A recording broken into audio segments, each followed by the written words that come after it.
Hi there, this is Aloysius from Huawei.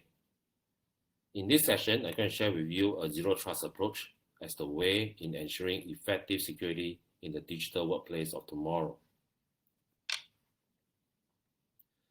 Rapid changes in the digital world is bringing about a huge demand in super connectivity. Connectivity that's going to be realized through 5G and fiber to support a myriad of cloud applications as seen on this page. Indeed, Industry 4.0 is going to drive a transformation of cloud and data. As you can see that the data is no longer going to be the same kind of data that we're used to be seeing in the past, but smart or intelligent data that will offer you valuable decision-making information for you to do your job better, to alleviate your life, and to make this world a better place to live in. Or is that true? One has to be reminded that there are always two sides of the same coin, because with every new possibility, it entails new challenge as well. For example, all things connected will also means that the attack surface will increase, vulnerabilities will also increase as a result. Take for example, IoT. The proliferation of IoT over the last few years has been by leap and bounds. Studies has been showing that every person may carry up to 7 to 8 IoT devices, and every household may have up to 70 to 80 IoT-enabled devices at home, which also include smart cam. The ubiquitous smart cam is one of the most highly hacked IoT device that's available out there in the market. We saw that it was commandeered by Mirai virus to launch a denial of service attack at the DNS server 5 years back. And recently, in this year, during the pandemic lockdown period, we are seeing that we saw that trenches and trenches of photos and videos suspected to come from smart cams are available for sharing or even for sale on the internet.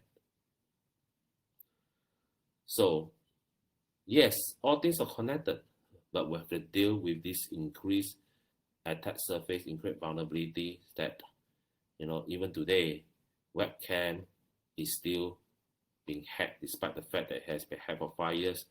New controls have been in place. Security best practices has been also issued, but yet webcam are still the subject of discussion in most IoT security or insecurities. And when we talk about a pandemic, we also saw that a lot of people are still working from home. And when you work from home, how do you access the data in your corporate network? The likelihood is that provisions have to be made for you to access all this information that's stored in your corporate network, or that you have to go back to the office to get certain information, or else there's no way that you can do your job properly. So we are seeing that with the new possibilities of having more open platform and more resource sharing, especially in a cloud kind of environment, traditional boundaries of defense are blurring.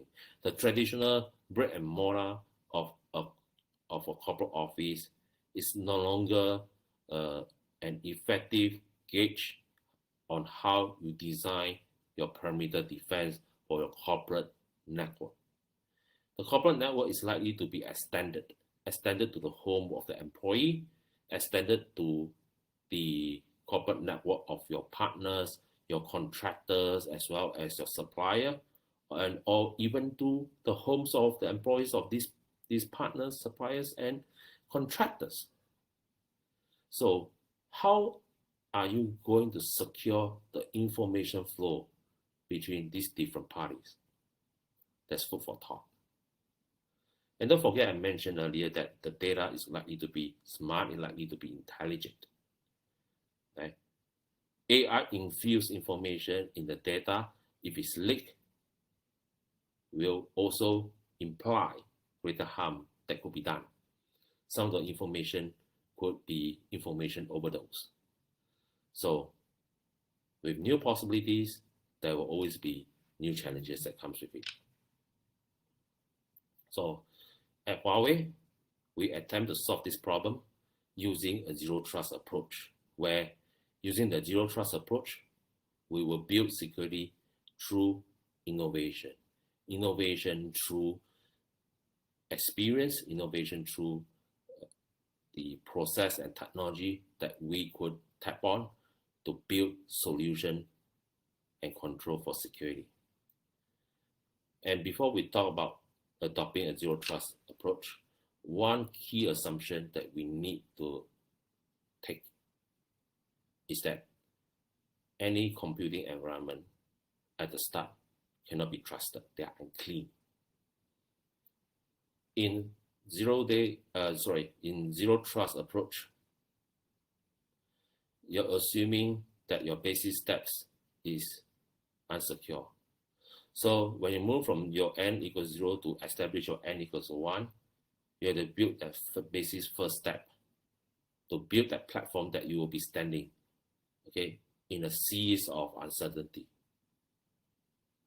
So if you envision a zero trust approach, you can maybe just picture yourself on a boat in the sea of uncertainty. In the language of Malaysia, it means that you are on a sampan in the sea of uncertainty. And once you have that assumption, you start to build your sampan. You start to have a security first design that is prioritized by management, built into the strategy, and integrated into all business activities and process. You will evolve your sampan into maybe a cruise ship or a battleship.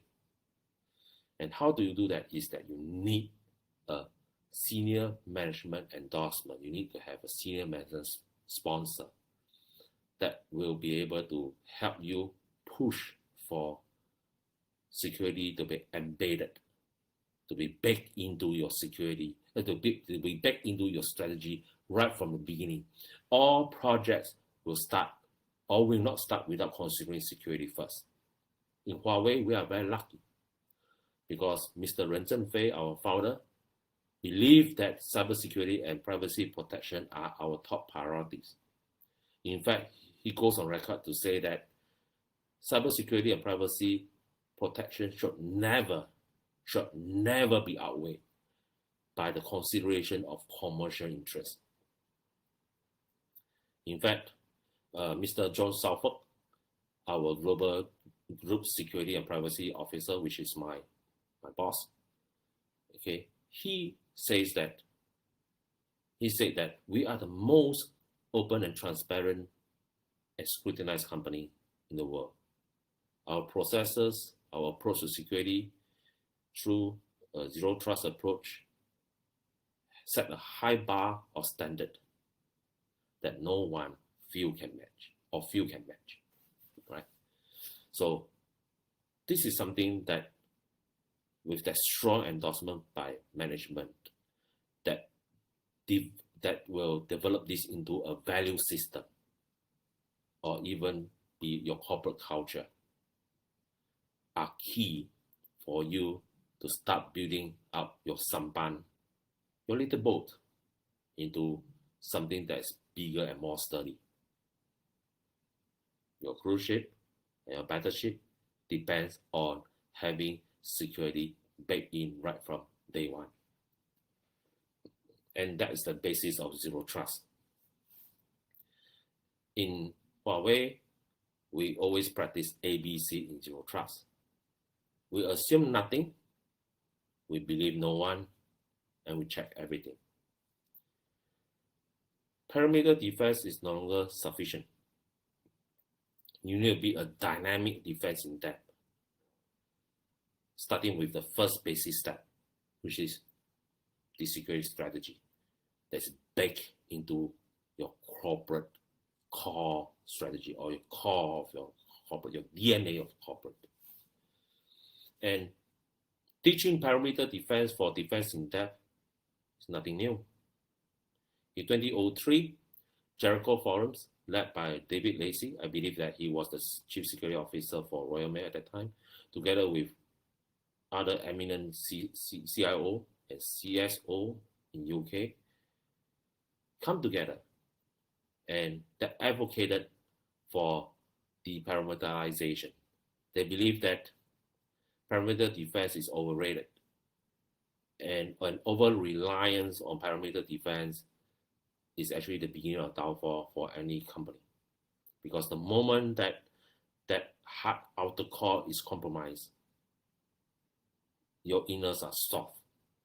It's a straight route to the crown jewels of your company. And very often not, the traditional castle and moat, the Great Wall of China, shows that perimeter defense is indeed overrated. We need to build defense in depth. So with that strategy, Jericho Forums advocated that we should build defense in depth with a core backbone supporting all these strategy. And this core backbone is a role-based access management system that we call identity management today. Through a role-based access management system, you will be able to control access to any virtual asset at a very granular level, and you are able to build secret controls around that, using that as the backbone where you can build the flash around that. And you build that step by step, layer by layer. And that is what we know as defense in depth. And this is just an illustration how this can be done in data security to protect your crown jewel, which is the data. Starting from encryption, where data cannot be taken, or once taken, it cannot be read, to database security, where the database cannot be read or cannot be accessed without the right access controls to decrypt the information stored in the database, to implementing access controls on application and host control. Like if you do not have access even to send a query to the database, and then you are not allowed to do that. And all these are done over secure channels. So this is what you call defense in depth. And in the 70s, that is an onion model. So if you study security formally in the school, or you study things like CISSP, you will learn about all the models that were taught in the 60s and something like Bell LaPadula, onion models. So these are just to name a few. And these models advocate for layered defense and aptly called an onion defense at that point in time. But all these remain fluffy. Okay, fluffy in the air as long as it cannot be realized and deployed in real life. So a new security concept will always require practical execution, or else it will just remain as a good idea. And in Huawei, how we do it, okay, after having that critical security baked into our core values, baked into our corporate strategy, the next thing we do is to build that core, which is based on a role-based access management control, where we integrate security requirements into the development operation process. Based on that, let's say, for example, if I'm not an R&D staff, I will not be able to access any kind of R&D information. Simple as that. And if you are not a sales staff, you couldn't access any sales information. And if you are not even the sales director for a particular company, for your client, then you are not the client director for that, and then you have no access to that. So even I'm the CSO, I don't have access to all this information. And that is what we call also secure by design. And at every step, we have that independent security verification that my boss John talked about, right? We are the most scrutinized company in the world. So we are the one company in the world that receive the most scrutiny, and to address the scrutiny, we have a lot of third-party independent security verification.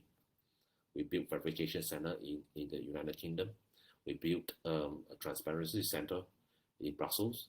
And if there's any security requirements out there, any security standards out there that we are not accredited to or we're not certified to, rest assured that it is in the pipeline, because we will attach to the most stringent requirement, and that means that all security standards out there, we should and be certified to that third-party certification. No question about that.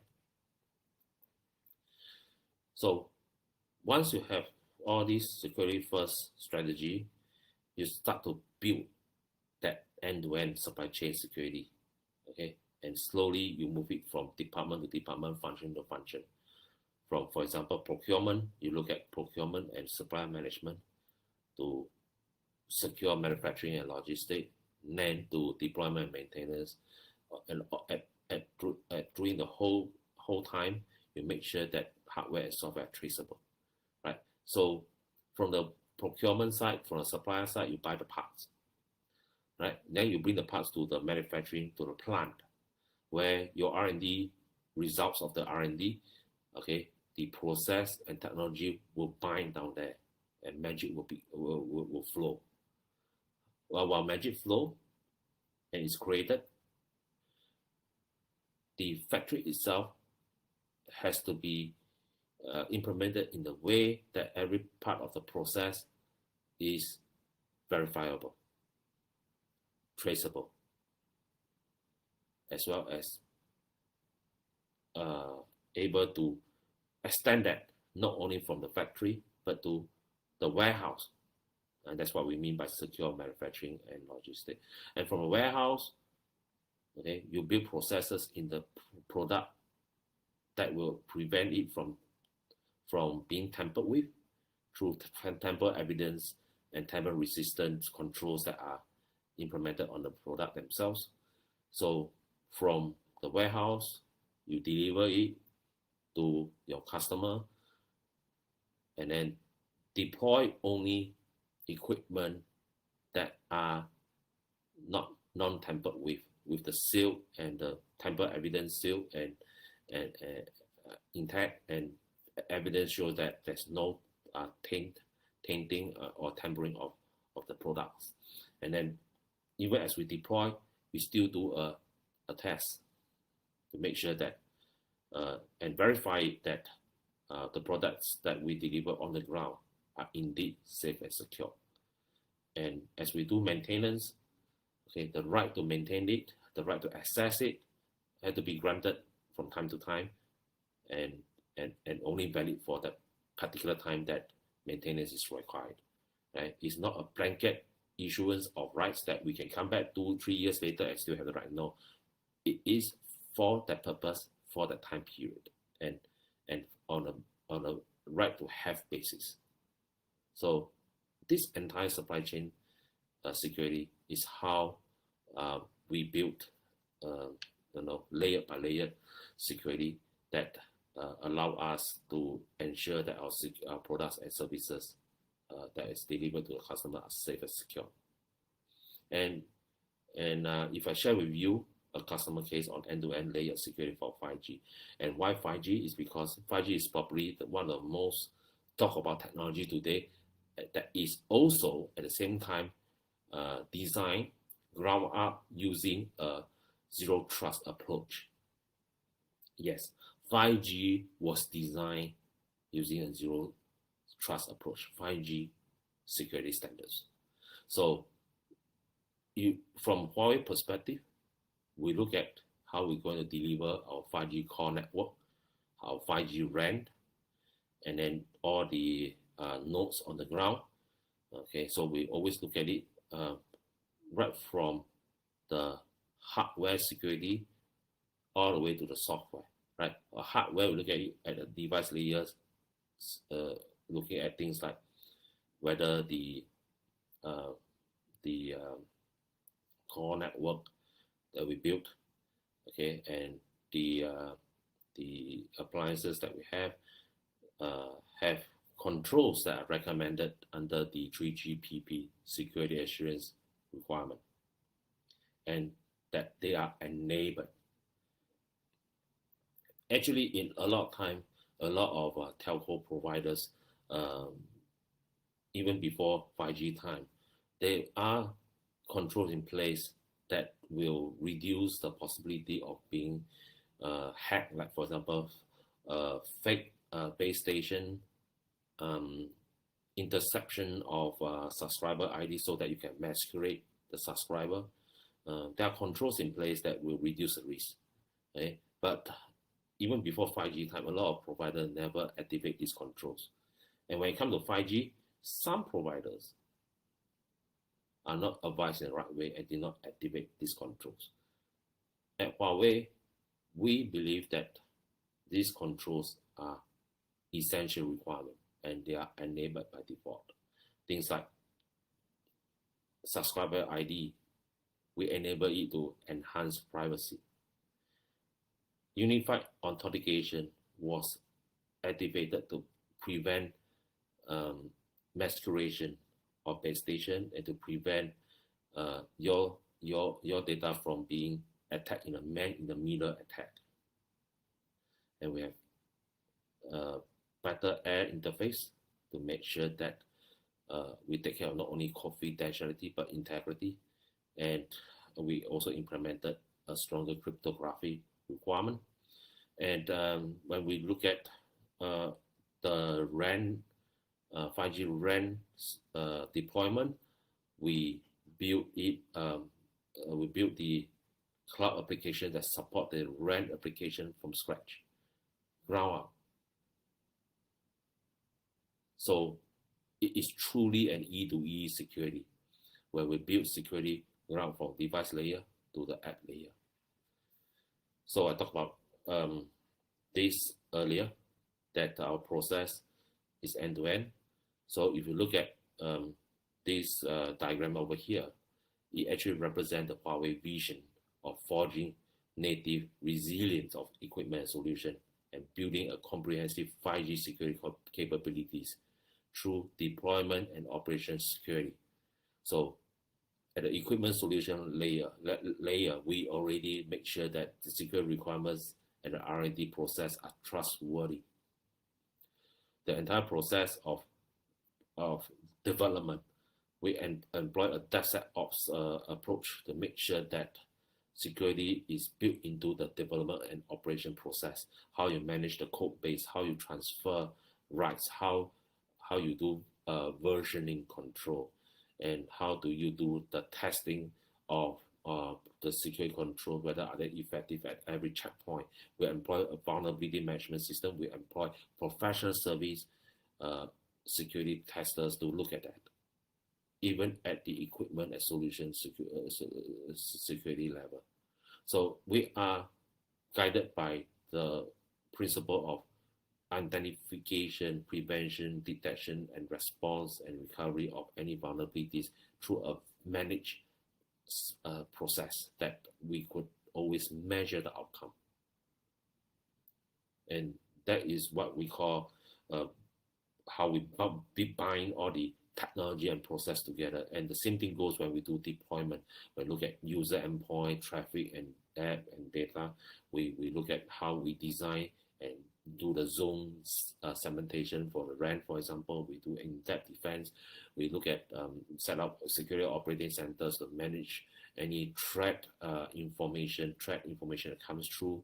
We have solution integration and make sure that all the maintenance and preventive measures are in place, especially when we goes to building up a 5G security ops platform and solution. Okay, again, down here, security is role-based access managed. So we look at identity management process. We identify and manage every asset through a risk-directed approach. So the risk-directed approach will allow us to prioritize our focus on the right thing at the right time. So all this is part of the Huawei vision, to bind all the technology or process together through innovation that will pursue a truly zero trust approach to build security up from scratch. So this is what we have for 5G. And this is another customer case study on cloud security application architecture. Again, you can see that everything is well segmented, and access to each segment is purely by access control management. That is also have the element of time on there, whether are you able to access that during the period of time, or do you have the rights granted to you or within the granted rights. So let's say if the time for you to access of this information is expired, you have to do the application for rights again. You will not be able to extend the rights yourself. You will not be able to continue to do it. Will not give you a blanket so-called super user access just to do it. No. So in Huawei, we are very cautious that all security has to be built ground up. So what is granted to you in access management control is also ground up based on need to know and need to have basis. So in here, besides that, you see that every access to every different segment is not only controllable, but is the channel also secure to prevent information leakage at the same time. And this is basically also something that we implement in place, especially when we deliver our 5G RAN. Having said that, you have great process, you have great technology, but people is always the weakest link. So there's a need to run a security program to build awareness, not only awareness among the security professionals, the IT guys, but also the entire company, the entire corporate. We also need to build up capabilities of all these engineers that are on the job to make sure that they have the right capability to deliver the service, and their competency is assessed on a timely basis. This is something that we implement in Huawei, and despite the fact that I may be the CSO, but I have to take security courses and assessment on an annual basis as well. So this is not something like even if you reach the top of the op chart, you are you have immunity to be assessed. That's not true. I need to be assessed. Even my CEO need to be assessed on an annual basis for the skill sets that we are certified in. And in this case, the skill set that I'm supposed to be assessed on is of course on cybersecurity. So cybersecurity is all about achieving a balance between people, technology, and process. And people is always the key binding factor that binds technology and process together, and to make sure that these three work in tandem. So only through collaboration we can enhance security. So with process, with technology, we build security, but we can only enhance and optimize the performance of security through collaboration. And in Huawei, we proactively participate in a wide-ranging security activities. For example, we participate in standard setting. We also participate in leading work groups to develop certain initiative or certain best practices. In short, is that Huawei wants to be part of the ecosystem. We want to be part of the global ecosystem. We want to be part of the industry cooperation network that will be able to contribute back to the system, contribute back to the ecosystem, because we believe that true cybersecurity can only be achieved if Huawei contribute back to the ecosystem, is as part of the ecosystem, and lead and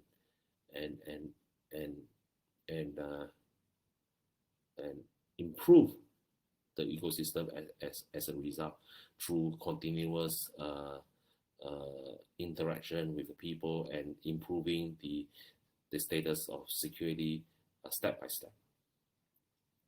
And this can only be done when we have this true, open, and transparent manner how we do collaboration in the industry, in the global cyber ecosystem, that is based on technical competency, based on that trust has built up over a period of years on contributions from a technology and technical perspective. That doesn't bring any things like nation states into play.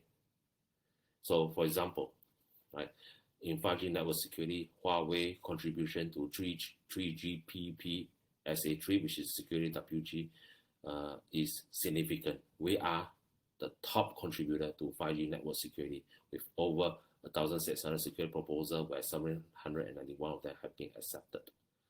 Right, and among all these security proposals, we have out of this proposal, 1,393 of them are on 5G security alone, where 624 of them have been accepted, and is part of the current 5G security standard that 3GPP and GSAA comes together and develop a third-party certification scheme called NEXAS that certify 5G network equipment provider, and Huawei is one of the first network equipment provider for 5G to be certified under the NEXAS scheme. Lastly, I'd like to talk about how we could improve collaboration to enhance security through active participation for all stakeholders. In this illustration, we are talking about a smart city kind of implementation where they have all the stakeholders at the top. And when we talk about zero-day approach, we are building from bottom up. So we have to make sure that at the beginning, the ICT infrastructure that's supporting the entire smart city concept is secure and trusted.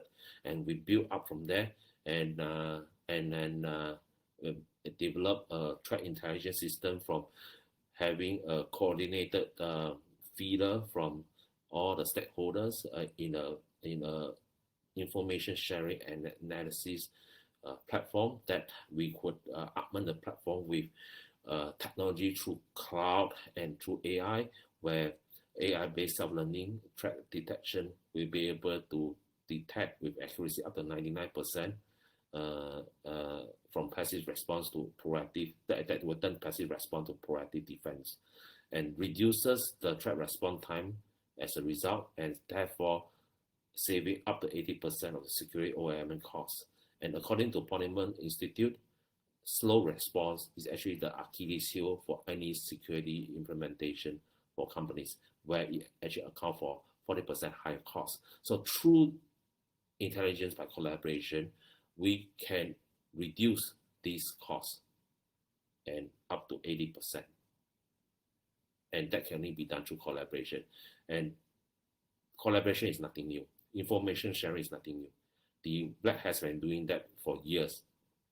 You have the Chaos Club back in the 1980s that share information, and subsequently in the 90s, you see the Black Hat and DEFCON community being formed to share information. And in the early 2000s, in 2003, HITV was formed, and HITV conference was first held, where information is shared, and that good tradition is continued up to today. If you ask D, I was one of the first that respond to his call for this building of ecosystem, and I led the security community from Singapore to participate in this building up of this ecosystem in Malaysia back in 2003. So everything we just roll our sleeve and do it ourselves, and those were the days. And therefore, this is something that I think it's time that we need to issue a call to arms to build a globally trusted cyber ecosystem in UAE, using the HITV CyberWeek UAE as a platform to issue this call. I think it is the right platform to issue this call, and it is the apt time to issue this call, as there is an urgent need to build a globally trusted cyber ecosystem in the UAE, in the Middle East, for the Middle East. With that, I thank you for your attention. Any interested party to participate in building up the cyber ecosystem here in UAE, please contact me directly at this email down here, and I shall see you at HITV Discord channels for any questions and answers. Thank you very much. Have a nice day.